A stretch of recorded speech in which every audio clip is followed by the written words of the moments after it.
When it comes to women and housing, older women are particularly disadvantaged in some ways. There's a range of reasons for that situation, and one of them is the caring duties and the childbearing that they undertake throughout their lives, or many women undertake throughout their lives. That means that they can spend years without an income and without collecting superannuation.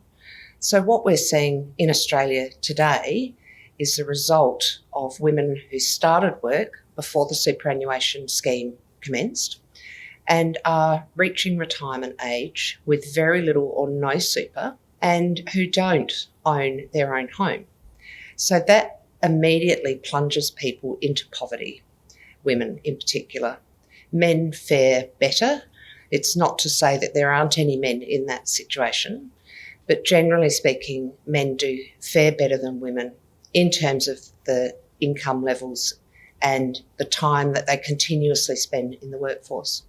So what we're seeing as a result is older women, especially when they're single, living in the private rental market, which is severely unaffordable for a person on a low income.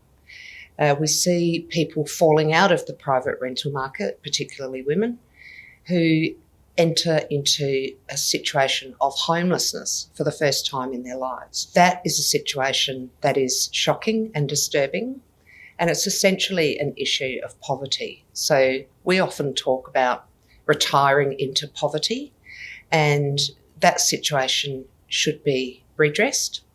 And we need the voices of those women who it's affecting right now and who it will affect in the future to be around the table when we're talking about ways to remedy that situation.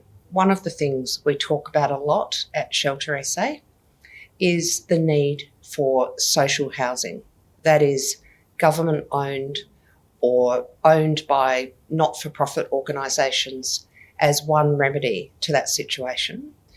And the reason that's a remedy is because housing is one of the social determinants of health. Without that solid, secure base and enough money to meet your other basic needs, you're never going to thrive in this world. So we need the voices of women around the table to help us make decisions about policy on the national level and the state level and the local level about how to overcome the situation of thousands of Australian women falling into homelessness every year.